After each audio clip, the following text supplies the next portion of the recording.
123 വർഷത്തെ ചരിത്രശേഷിപ്പ് ഓർമ്മയാകുന്നു. ചെറുതുരുത്തി ഷൊർണൂർ പ്രദേശങ്ങളെ ബന്ധിപ്പിച്ച നീള നദിക്ക് കുറുകെ നിർമ്മിച്ച ആദ്യത്തെ പാലമായ പഴയ കൊച്ചി പാലം പൊളിച്ചു നീക്കുന്നതിന് സർക്കാർ ഉത്തരവായി. കേരള പിറവിക്ക് മുൻപ് പഴയ മദുരാശി മലബാറിനെയും തിരുവിതാംകൂർ കൊച്ചിയെയും ഏകോപിപ്പിച്ചാണ് പാലം നിർമ്മിച്ചത്. ഷൊർണൂരിലൂടെ കടന്നുപോകുന്ന ട്രെയിൻ ഗതാഗതം തിരുവിതാംകൂറിലേക്ക് എത്തിക്കണമെന്ന അന്നത്തെ കൊച്ചി മഹാരാജാവ് രാമവർമ്മ തമ്പുരാന്റെ ദൃഢനിശ്ചയത്തിന്റെ ഫലമാണ് കൊച്ചിപ്പാലം. മലബാർ ഭരിച്ചിരുന്ന ബ്രിട്ടീഷ് ഗവൺമെന്റ് തീവണ്ടി ഗതാഗതത്തിന് വേണ്ട ചിലവ് വഹിക്കണമെന്നാവശ്യപ്പെട്ടപ്പോൾ രാജകുടുംബത്തിലെ പലരുടെയും എതിർപ്പിനെ അവഗണിച്ചുകൊണ്ട് തൃപ്പൂണിത്തറ ശ്രീ പൂർണ്ണത്രയേശ്വര ക്ഷേത്രത്തിലെ സ്വർണത്തിൽ തീർത്ത 14 നെറ്റിപ്പട്ടങ്ങളും പൊതുഖജനാവിലെ പണവുമായി 84 ലക്ഷം രൂപ ചിലവാക്കി നിർമ്മിച്ചതാണ് ഈ പാലമെന്നാണ് ചരിത്രം. 1902 ജൂൺ 2 ആദ്യത്തെ ചരക്ക് ട്രെയിനും ജൂലൈ 16 ആദ്യത്തെ യാത്രാവണ്ടിയും മലബാറിൽ നിന്ന് തിരുവിതാംകൂറിലേക്ക് പഴയ കൊച്ചി പാലത്തിലൂടെയാണ് സർവീസ് നടത്തിയത്.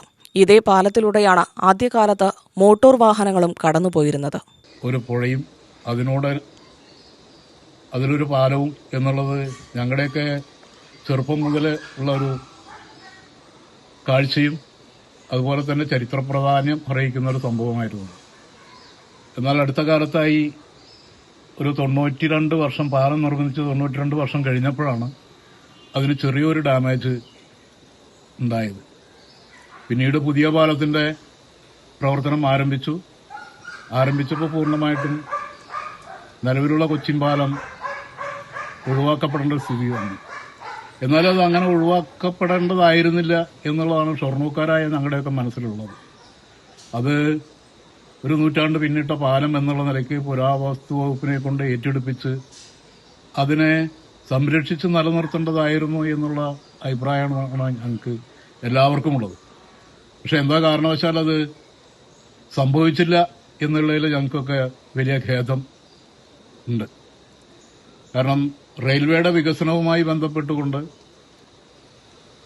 ആണ് പാലം ഇവിടെ വരുന്നത്. അറ്റകുറ്റപ്പണികളുടെ അപര്യാപ്തത മൂലം ഈ നൂറ്റാണ്ടിന്റെ തുടക്കത്തിൽ പാലത്തിന് ബലക്ഷയം വന്നതിനെ തുടർന്ന് അടച്ചിടുകയും തൊട്ടടുത്ത പുതിയ പാലം 2003 ജനുവരി 25 തുറക്കുകയും ചെയ്തു. പഴയ കൊച്ചിപ്പാലത്തിന്റെ 2 സ്പാനുകൾ 2011 നവംബർ 9 നിലംപൊത്തി. പഴയ കൊച്ചിപ്പാലം സംരക്ഷിക്കണമെന്നാവശ്യപ്പെട്ട് നിരവധി സാമൂഹിക പ്രവർത്തകർ മുന്നോട്ട് വന്നെങ്കിലും ഫലമുണ്ടായില്ല.